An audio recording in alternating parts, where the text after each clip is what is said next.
You know, it's lazy days like this in fall that help me make it through the winter, Jer, and that winter ain't far off, man. It's not far off. You know, I'm gonna give you a tip, something to think about this winter. Add some color to your tackle box.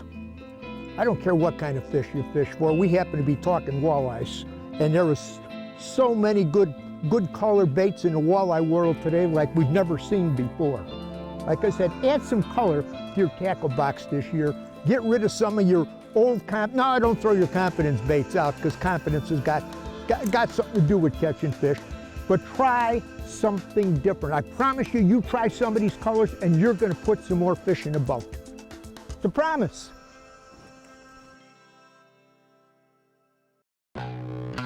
Closed captioning is provided by Smooth Moves, adjustable boat seat suspensions for a smoother ride. Oh, Jared, good walleye. Nice. Oh, yeah. Pounding, the netting model? Huh? The netting model? Oh, yeah.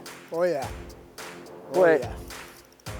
This is a beautiful time of year to be out here. Oh, doing what we love to do. Jig walleyes.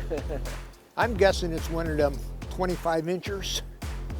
Well, that wouldn't surprise. Oh, yeah, nice easy, fish. yeah. There's something magic about this fall jigging these big walleyes. I absolutely love it. Oh, it's on that cool new paddle field too. Oh yeah.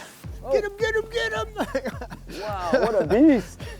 Congratulations, man. That's a great first fish of the day. All right. Great first fish of the day. Look at that baby, huh? Woo! In the boat. Oh, that's a good one. Look at that. Gold, Minnesota gold, Jer. What a fish. What a fish. You gonna shoot a still? Yeah, yeah. Well, he's getting that still camera going. So I'll tell you a little bit about, you know, we love walleye fishing. And what has fascinated me in our business all the years I've been in the fishing industry is to follow and see these trends. There's trends. Okay, I gotta get a still shot. Straighten the fish out just a touch. You always gotta take time to shoot some stills for social media. Not only are we shooting motion, we gotta shoot stills all the time, but that's a good thing. Like I was saying, trends, watching trends have always fascinated me in our business. Let me put this fish back. Hey, baby. Woo! Love it. Love it. You know, it seems like every few years, a trend might be size of baits. Every manufacturer is taking baits and they're downsizing it down to the tiniest little crankbait, the Ned rig that is a do-nothing looking bait. So they go through a downsizing period for a couple years. Then shape of baits comes on the scene. Somebody comes up with a certain kind of shaped bait. Every manufacturer in 2 years is making that kind of bait. This year, looking at all the manufacturers, there's a tendency to get going. Jerry's, you got, is that a walleye, Jerry? Oh yeah, you want to grab the net there, Al? Yep. Another nice fish. Better than I thought. Oh. Okay, there you go. All right, thank you, sir. Like I was saying, 1 year it's size of baits, the next couple years it's shape of baits. This year, every manufacturer seems to be talking about color, color, color. Everybody's got new colors. And if you look at some of the colors available today for every kind of fish that swims, and if you showed us these colors 10 years ago in this business and said, these are the colors that we would be using today, and you'd say, hey, ain't no way a fish is gonna eat that. But they are, whether it's walleyes, smallmouth, muskies, largemouth, this is the year of color. In the walleye world, we do a lot of work with a soft plastic company, it's Big Bite. We talked to them about making walleye colors in the suicide shed. And these colors are absolutely phenomenal in walleyes and smallmouth. Love them. One of the great things about both the primary presentations that Al and I are using, the moon tail jig like this, and then Al's fishing a moon eye with a suicide shad on the back, the bucktail jig and the paddle tail are two just dynamite presentations that can't be fished wrong, meaning you can cast this thing out, reel it in. You can snap jig it like we are right now. A lot of times just throughout the day or different times of year, the fish will have a preference for one or the other. Walleyes, as a whole, in general, day in, day out, they really seem to like that jumping motion. There you go, boom. And where smallmouth bass, on the other hand, double. A lot of times you'll catch them just with that slow swimming retrieve. Oh, I got a big brown bass, Al. What do you got? I got a walleye. Wow. One of the beauties of these baits is there's really no wrong way to fish it. They can fish in a wide range of depths. It is absolutely one of those baits, when you get on it, it is magic. It isn't rare on a lot of the lakes that we fish, you know, just like this, you set the hook on a walleye, and the guy next to you sets the hook on a monster brown bass. It is so common, and I would say, Al, wouldn't you say if we're fishing these flats, what are the two favorite presentations that we always have on? Hair jig and a boot-tail on a moon-eye jig.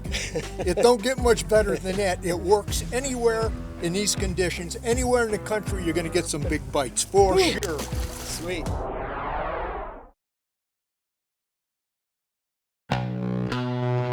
This segment has been brought to you by Wavy Label Eyewear, backed by lifetime warranty.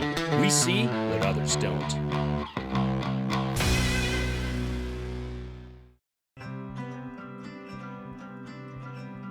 The first spot, you gotta like getting into a patch of gold, like Al called it, Minnesota gold here.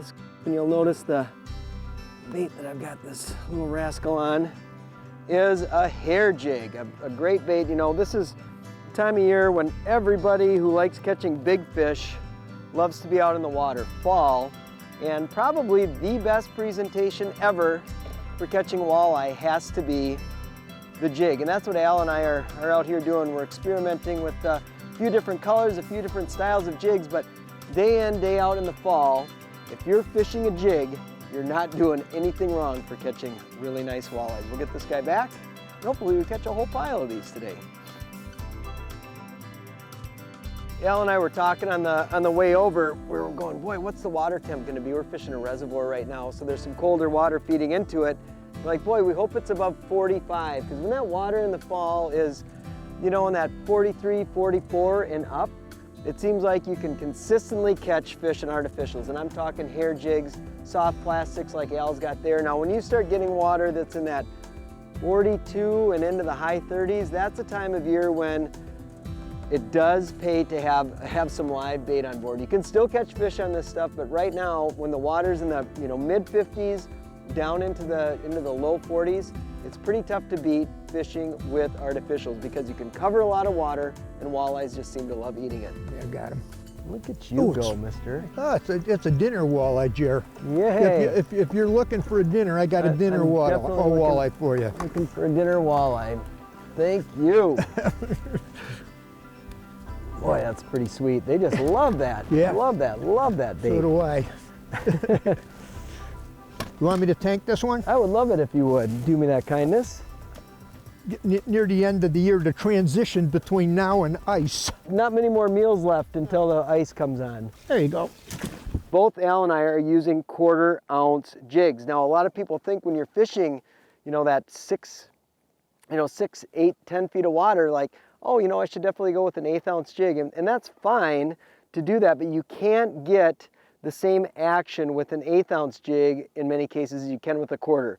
Al's got that paddle tail on. He's getting the bait to jump and fall fast. I've got the moontail jig on. I'm getting this bait to dance, and that 1/4 ounce, a little bit heavier in that shallow water, has a lot to do with how the bait performs and how fish respond to it. All our jig fishing with plastic baits and jigging wraps and hair jigs, it's all done with a spinning rod. And this is the new Icon series of walleye rods from St. Croix. I'm throwing a snap jigging rod, and I love it. They took the Icon series and really dressed it up. I mean, it's a phenomenal series for walleye fishermen right now. I love them. I love them for every situation. The line that Al and I are using for this is very different, but very much the same. I'm actually fishing with braided line right now. Al's fishing with the Suffolk 6-pound advanced monofilament. That is an unbelievable line, especially for fishing shallow water jig fishing. The baits move differently on that mono than they do on braid. But I've got Suffolk's 832. The commonality that we both have with this line is they're both high vis lines. He's got the high vis advanced mono. I've got the high vis 832. And you might say, well, why the heck would you have a high, bright colored line to fish for walleyes? That doesn't make any sense. Well, the whole idea is that when the bait is falling, and that's what we're doing, we're fishing slack lines. We're snapping the baits, and the baits are falling on slack. We can see the line. So a lot of times before we set the hook, we see that line jump. That's the indication. We're not feeling it, we're seeing it. We're seeing the line jump on the water, and then bam, we come back and set the hook. So whether you're a mono person or you're a braid person, for this shallow water snap jigging, a high vis line with a fluorocarbon leader. We're both fishing Suffolk's advanced fluorocarbon leaders here. An 8 to 12 pound test, your choice, but 8-10 is sweet. You're in really good shape. That's a really, really big deal, is having that high vis line for this style of fishing. Got him. Got him? Got him, yeah. The walleye. Good one. Good one. Nice job, Al. Nice eyeball. Was that on a boot tail or a hair jig? I ain't telling you. Swallowed it, I know that. Yeah. There you go, sir. Lift her up. Can you lift her for me? Sure. Come here, baby. Let me get your handle on here. Oh man, look at that. That's crazy. Oh my That goodness. means those fish are eating. I'd say. They're eating when they're grabbing it like that.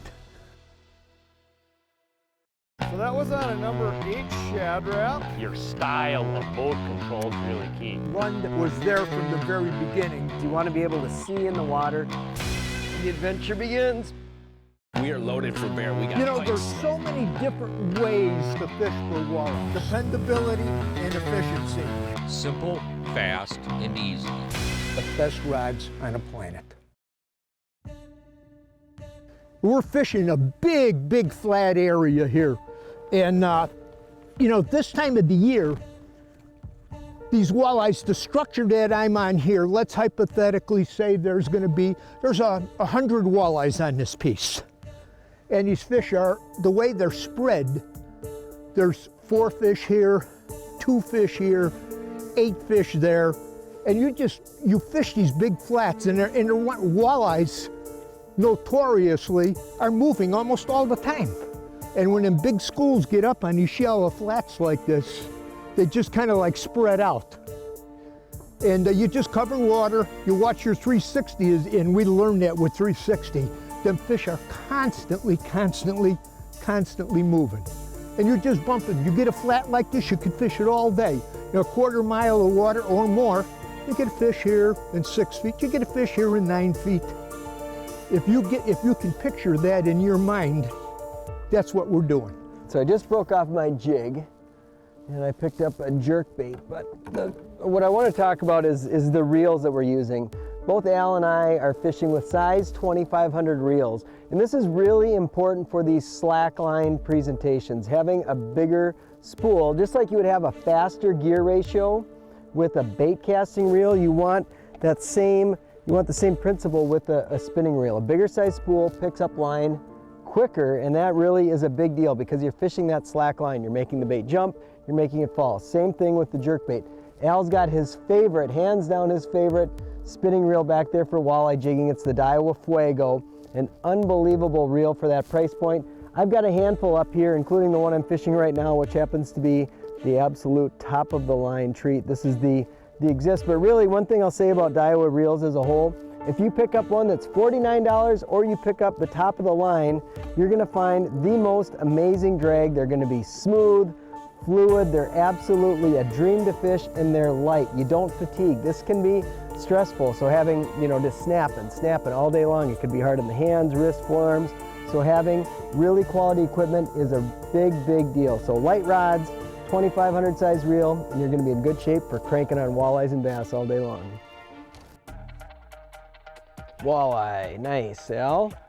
Yeah, All I knew right. you'd get one jerking. You need oh look, that's a boxing fish. Yeah, it is. You're gonna box it, How do you I like can tell. that? I can tell you're gonna box it, Jared. Our whole idea about this show has been talking about jigs and color, but we've run into a couple spots in this reservoir here that have just been so snaggy. Al and I are kind of starting to look at our moontail and moon eye box and go, oh geez Louise, we might be donating quite a few to the fishery. So hard baits are also one of those baits, in the Spring and fall, the X-Wrap is absolutely one of my favorites, but a Shad Wrap, another dynamite bait for the fall. Certainly don't forget these, and in a situation like this where we're running into some snaggy bottom and there's a lot of walleye and bass up shallow, it's not a bad idea to have an X-Wrap on board. Dinner. I think you're gonna get more going down here. Jerking. Got him? Yeah. Nice. Brownie. Is it? That ain't a walleye. It ain't a big one either. Oh, Oh, pretty nice. I take that back. I take that back. I will spot lock us right here while you deal with your fish. Yeah. See if Well, I there's get a pot of them. workout. I'm gonna go back at the back of the boat here with him. Do you want to net them or do you want to just grab them? I can handle him here, Jer. I'll Okay. get him in. That's a great fish. Yeah, I don't know how many more of these. This might be my last big one for the year. Yeah. You know, when you can get brown bass and brown bass like this and walleyes on the same structures, you know, at the same time, it's really fun. And in fall like this, you know, we got a number of lakes that you can double up like that, catching big brown bass, trophy fish like this, and trophy walleyes together. That is awesome. Don't get much better than that, let me clue you. Oh, there we go. Nice one, I think, Al. That's the one we're... Might be a walleye. It's not going crazy like a brown bass, but I think it's a huge smallie now. Is it? I think it's a great big smallmouth, yep. Oh, yeah. Ugh. Oh, I gotta get you a net around that, Jer. There we go. Not quite as big as I thought. He's just kind of got it under his chin. But she's pretty big. There we go. Well, thank you, sir. It is pretty big.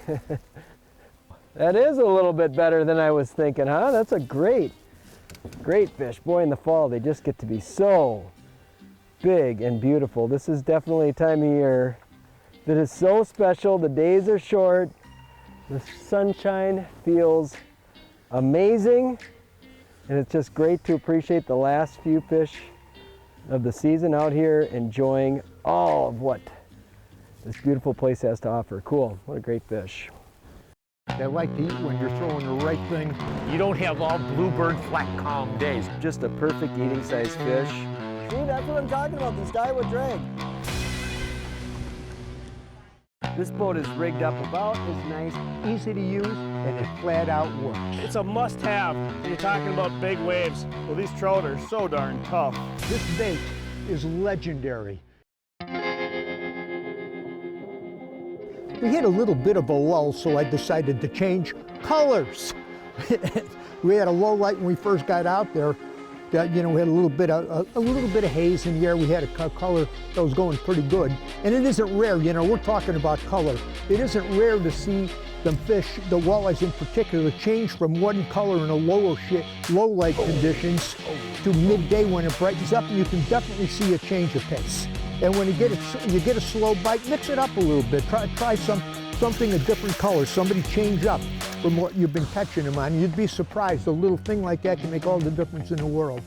All right, gosh, that is a beautiful, beautiful smallmouth bass. It is so awesome to be out here on these fall days catching fish like this. And you know, we've been talking about color so much, and smallmouth bass and walleyes have a lot in common, and muskies too, in their interest in really bright colors. So many folks think when you're targeting smallmouth or walleyes, it's natural, it's perch colored, it's shiner colored. But we've really found the opposite in so many cases. The aggressive fish are willing to come up and bite some of the ugliest colors that are in your tackle box. And I'm telling you what, that one came on a lure that looks like nothing nature has to offer. But I tell you what, this brown bass sure thought it looked tasty.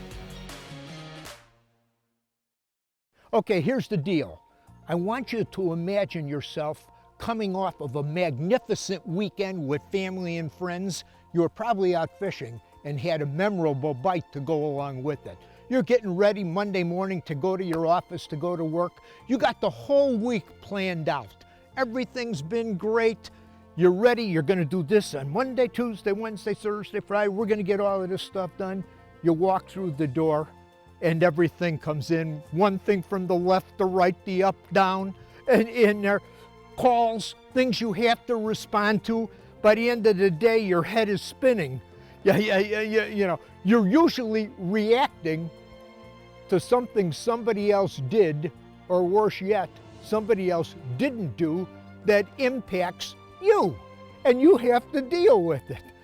You're up in the middle of the night, you're going, 2 o'clock in the morning I wake up, Lord, how am I gonna get all of this stuff done? It's mind-boggling. It's more than I can handle.